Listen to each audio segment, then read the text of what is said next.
امی جان کا بہت خیال رکھنا۔ پہلے روز اس کا فون آ جاتا، پھر رفتہ رفتہ اس معمول میں کمی آنے لگی۔ ہمیں ہفتہ بھی 1 سال جیسا لگتا۔ میں سوچتی کہ اس کا دل بڑے شہر میں لگ گیا ہے، اس لیے ہماری کمی محسوس نہیں ہوتی۔ میرا خیال درست تھا، کراچی اسے واقعی پسند آ گیا تھا۔ خالو کا کاروبار اچھا چلتا تھا۔ وہ ایک پوش علاقے میں رہتے تھے جہاں پڑھے لکھے لوگوں کی رہائش تھی۔ بڑی بڑی شاندار کوٹھیاں تھیں۔ یہاں آ کر یاسر کو پتہ لگا کہ اس کے باپ نے دوسری شادی کر رکھی ہے اور وہ اپنی زندگی بھرپور طریقے سے گزار رہا ہے۔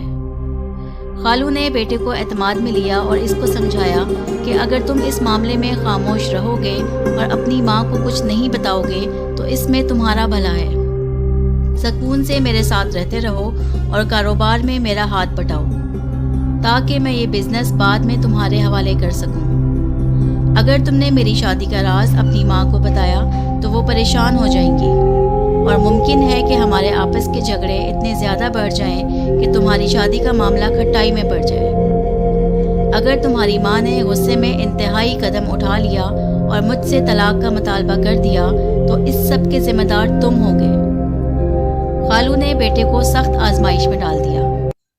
یاسر نے عافیت اسی میں جانی کہ وہ اپنی ماں کو باپ کی دوسری شادی کے بارے میں کچھ نہ بتائے۔ ادھر خالہ خوش تھیں کہ کراچی جانے کے بعد خالو کا کاروبار دن دگنی رات چگنی ترقی کر رہا ہے اور بیٹا بھی باپ کے ساتھ کاروبار میں شریک ہو گیا ہے۔ انہوں نے سوچا کہ یاسر کی شادی ہو جائے تو بہو کو لے کر خود بھی کراچی چلی جاؤں گی۔ خالہ کا تعلق دراصل لاہور سے تھا۔ ان کے والدین بھی اسی شہر میں رہائش پذیر تھے۔ خالہ نے لاہور میں ہی پرورش پائی اور تعلیم بھی اسی شہر میں حاصل کی، لیکن ان کی شادی خانیوال کے ایک چک میں ہو گئی۔ وہاں ان لوگوں کی اپنی زرعی زمین تھی۔ خالہ کی بڑی خواہش تھی کہ کاش وہ واپس لاہور جا سکیں۔ بالآخر ایک دن ان کی دعائیں رنگ لے آئیں اور ایک دن ماموں جان کا لاہور سے فون آیا کہ ان کے برابر میں ایک کوٹھی برائے فروخت ہے اور سستی مل رہی ہے، کیونکہ مالکان بیرون ملک جا رہے ہیں۔ اگر تمہیں خریدنی ہے تو بتاؤ، سودا کرا دیتا ہوں۔ خالو جان خالہ کو ہر ماہ معقول رقم بھجواتے۔ ہمارا خرچہ زیادہ نہ تھا، اس لیے خالہ رقم پس انداز کرتی تھیں۔ بینک میں بھی شوہر نے ان کے نام کافی روپیہ ڈال رکھا تھا۔ انہوں نے ماموں سے کہا کہ میں سوچ کر جواب دوں گی۔ جس ماں کا ایک ہی بیٹا ہو، اس کی ساری امیدیں اسی سے وابستہ رہتی ہیں۔ ادھر کراچی نے یاسر پر اپنا جادو کیا۔ رفتہ رفتہ اس کے فون آنا بند ہو گئے۔ ان دنوں خالہ کتنی نا امید اور اداس رہتی تھیں میں بتا نہیں سکتی۔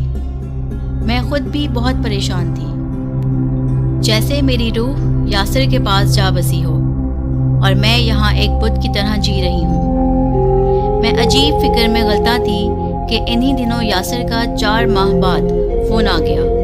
میں نے شکوہ کیا کہ مجھے تو دور، تم نے خالہ کو بھی فون نہ کیا، تو اس نے معذرت کی اور کہا کہ بہت مصروف ہو گیا ہوں کراچی آ کے۔ ابو نے کاروبار کے سلسلے میں پشاور بھیج دیا تھا، اس لیے میں رابطہ نہیں کر سکا۔ خیر، اب اس سے کیا روٹنا۔ میں نے بتایا کہ سہیل ماموں کا لاہور سے فون آیا تھا۔ وہ بتا رہے تھے کہ ان کے ساتھ والی کوٹھی برائے فروخت ہے اور وہ بھی بہت مناسب قیمت پر۔ وہ کہتے ہیں کہ خریدنی ہے تو بتاؤ۔ اس نے باپ سے بات کی۔ خالو تو دل سے چاہتے تھے کہ پہلی بیوی کبھی ادھر نہ آئے تاکہ ان کی دوسری شادی کا راز نہ کھلے۔ انہوں نے فوراً سہیل ماموں کو فون کیا اور کہا کہ کوٹھی کا سودا کرو، میں آ کر فائنل کرتا ہوں۔ پھر کوٹھی خرید لی گئی اور خالہ خوشی خوشی لاہور چلی گئی۔ مجھے بھی ساتھ لے گئیں۔ خالہ بہت خوش تھیں کہ اب یہیں رہیں گے اور چک والے گھر جا کے کیا کرنا ہے۔ جب سے یاسر گیا تھا کراچی سے، وہ پہلی دفعہ لاہور آیا تھا اور اب لاہور آنے جانے لگا تھا۔ اسے بھی ہمارا یہاں کوٹھی میں رہنا بہت اچھا لگا۔ انہی دنوں میری اور یاسر کی شادی کی تاریخ مقرر کر دی گئی اور شادی کی تیاریاں گھر میں شروع ہو گئیں۔ روز اس سلسلے میں بازار کے چکر لگنے لگے، گھر میں مہمان آنے لگے۔ گھر بڑا تھا تو مہمانوں سے بھر گیا۔ ہر وقت میلے کا سا سما رہتا۔ سب ننیالی رشتہ دار ادھر ہی رہتے تھے۔ ماموں کا بھی میل ملاپ کافی تھا۔ ان کا گھر نزدیک ہونے کی وجہ سے خالہ کو شادی کے انتظامات سنبھالنے میں بہت سہولت ہو گئی تھی۔ سب انتظام ماموں نے سنبھال لیا تھا۔ یاسر بھی کراچی سے لوٹ آیا تھا۔ اس کے کزنوں نے کافی رونق لگائی ہوئی تھی۔ رات گئے تک ان لڑکوں کی محفل جمی رہتی، ہر چہرے پر مسکراہٹ تھی۔ مائیوں کا دن آ گیا۔ مجھے خالہ نے ماموں کے گھر مائیوں بٹھایا کہ اب تم ماموں کے گھر سے اپنے گھر رخصت ہو کر آؤ گی، تمہاری بارات ماموں کے گھر جائے گی۔ دونوں گھروں میں گیت گائے جا رہے تھے۔ ہماری طرف لڑکیاں ڈھولک بجا رہی تھیں، جبکہ یاسر کی طرف لڑکے ڈانس کر رہے تھے۔ دونوں جانب محفل سجی ہوئی تھی۔ یہ شام رت جگہ کی تھی۔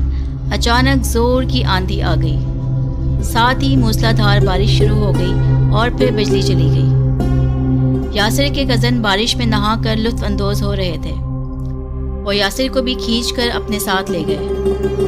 یاسر بارش سے نہا کر اندر آیا تو اس کے کپڑے جوتے سبھی گیلے تھے۔ تھوڑی دیر بعد بجلی آ گئی۔ خالہ نے یاسر کو کہا کہ اپنے کمرے میں جاؤ، الماری سے کپڑے نکال کر بدل لو۔ وہ کمرے میں گیا تو وہاں کا بلب فیوز ہو گیا۔ کہنے لگا، امی کمرے کا بلب تو فیوز ہو گیا ہے۔ خالہ نے کافی بلب منگا کر رکھے ہوئے تھے، بیٹے کو ایک بلب نکال کر دے دیا۔ یاسر بلب لے کر کمرے میں چلا گیا۔ کمرے میں اندھیرا تھا، اس کے ہاتھ گیلے تھے اور خود بھی بھیگا ہوا تھا۔ بلب لگاتے ہوئے نہ جانے کیسے ہاتھ کسی ٹوٹے ہوئے تار سے چھو گیا۔ دیوار میں کرنٹ تھا۔ اس نے دیوار کا سہارا لینے کی کوشش کی تو اسے زور کا جھٹکا لگا اور وہ گر گیا۔ ادھر شادی کے گھر میں کسی کو خبر ہی نہیں تھی کہ اس پر کیا بیت گئی ہے۔ وہاں ڈانس، گانے، ہلا گلا جاری تھا۔ کافی دیر بعد خالہ کو خیال آیا کہ یاسر کپڑے بدلنے کا کہہ کر گیا تھا، ابھی تک لوٹ کر نہیں آیا۔ پہلے یہی سمجھتی رہی کہ لڑکوں میں ہوگا۔ جا کر دیکھا، یاسر کو پکارا، سبھی نے کہا کہ ادھر نہیں ہے، تو خالہ اس کے کمرے کی طرف گئیں۔ وہاں اندھیرا تھا، وہ اندھیرے میں ہی اندر چلی گئی۔ آگے بڑھتے ہی ان کا پیر کسی جسم سے ٹکرایا تو ان کی چیخ نکل گئی۔ خالہ کی چیخ سن کے ماموں کا بیٹا دوڑا گیا۔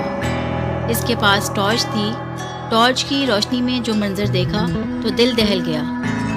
خالہ حواس باختہ پلنگ پر بیٹھی تھیں اور یاسر فرش پر اوندھے منہ گرا ہوا تھا۔ وہ عرصے سے باہر رہتا تھا، اسے کوٹھی کی پرانی وائرنگ کے ایوب کا پتہ نہ تھا۔ شاید اس کے حلق سے آواز بھی نکلی ہو، لیکن شور ہنگامے میں کسی نے اس کی آواز نہ سنی۔ یاسر دلہا بننے سے پہلے ہی اس دنیا سے چلا گیا۔ خالہ یہ صدمہ برداشت نہ کر سکیں اور بے ہوش ہو گئیں۔ ان کو ہسپتال لے گئے۔ اب مسئلہ یہ تھا کہ یہ سب مجھے کیسے بتائیں۔ میں سہیلیوں کے جھرمٹ میں گھری بیٹھی تھی۔ رفتہ رفتہ شور میرے اطراف میں بڑھنے لگا۔ پھر کوہرام برپا ہوا تو میں نے بھی سن لیا کہ موت دلہا کو لے گئی ہے۔ یاسر کو کرنٹ لگا ہے۔ میرے کان سن ہونے لگے، آنکھیں بجھ گئیں، بصارت کھونے لگی۔ میں سکتے میں بیٹھی بے جان نظروں سے سب کا چہرہ تک رہی تھی۔ لوگوں کی آنکھوں سے آنسو بہہ رہے تھے، لیکن کوئی مجھ سے کچھ نہیں کہہ رہا تھا۔ ان کی خاموشی نے میرے گرد صفے مادم بچھا دی۔ جتنے لوگ شادی میں شرکت کے لیے آئے تھے وہ سب جنازے میں شامل ہو گئے۔ میں تو غم سے نڈھال تھی ہی۔ خالہ کافی عرصہ سکتے کی کیفیت میں رہی۔ وہ کچھ کھاتی پیتی نہ تھیں، اللہ جانے سانس بھی لیتی تھیں یا بغیر سانس لیے جی رہی تھیں۔ خالہ کو سب ہمدردی سے گلے لگاتے، لیکن مجھ سے کوئی ایک لفظ نہ کہتا۔ یہ ان کا عجیب رویہ تھا، حالانکہ مجھے بھی ہمدردی کی ضرورت تھی۔ کوئی گلے لگاتا، غم گساری کے دو بول بولتا۔ جان گئی لوگ مجھے دیکھ کے منہ پھیر لیتے ہیں، میں ان کے تعصب کا نشانہ بن رہی ہوں۔ وہ مجھے منحوس سمجھ کر بات نہیں کرتے۔ کسی نے ایک روز منہ سے یہ فکرے بھی کہے تھے کہ یہ بدبخت منحوس ہے، جو اس سے شادی کرے گا مرے گا۔ اف میرے خدا، یہ دنیا کتنی سنگ دل ہے۔ میں نے سوچا، یہاں کے باسیوں کے سینے میں دل نہیں ہے۔ عورتیں خالہ سے ہمدردی کرنے آتیں، مگر مجھ سے نظر بچا لیتی۔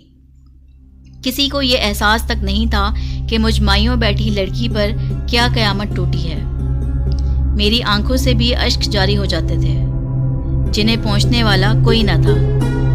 اس حادثے کے 5 سال بعد تک کوئی میرا رشتہ لینے نہ آیا۔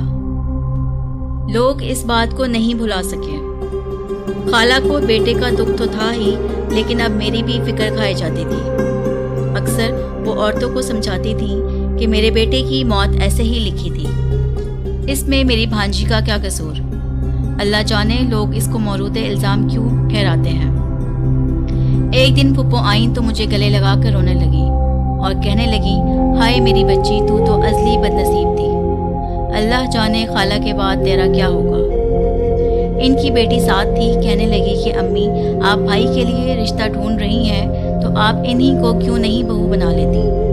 ویسے تو بہت دکھ کرتی ہیں کہ میری بیچاری بھتیجی کو بہت دکھ سہنا پڑا ہے۔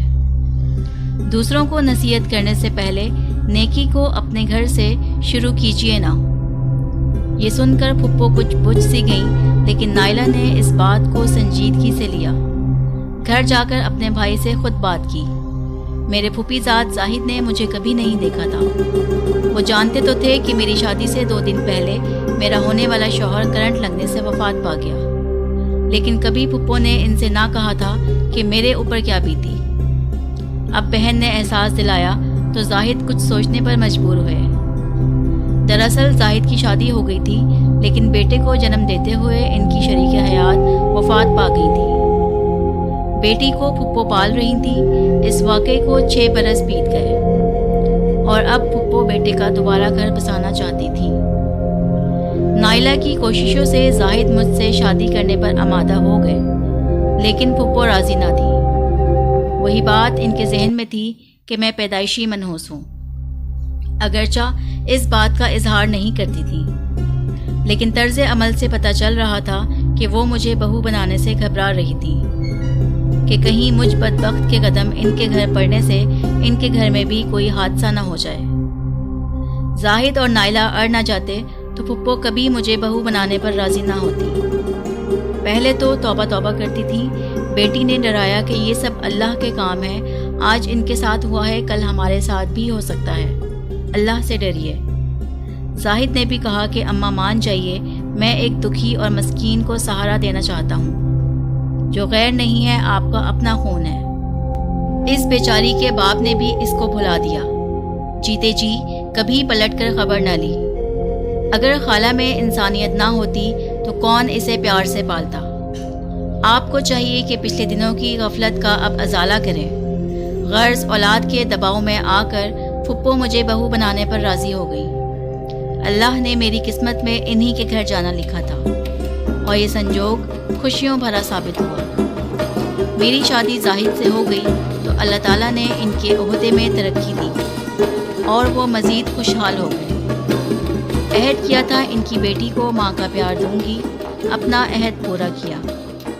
اللہ نے مہربانی کی، میں بھی صاحب اولاد ہو گئی۔ یکے بعد دیگرے 4 بچوں کی ماں بن گئی اور زاہد کے ہمراہ خوش و خرم زندگی گزارنے لگی۔ جو کل تک مجھے بدبخت اور منحوس کہتے تھے، آج نصیبوں والی اور خوش بخت پکارنے لگے۔ یہ سب اللہ کے معجزے ہیں، وہی تقدیر لکھتا ہے اور وہی قسمت بدلتا ہے۔ انسان تو مجبور ہے، اسے بس اپنے خالق کے حضور راضی رہنا چاہیے کہ اسی میں اس کی فلاح اور نجات ہے۔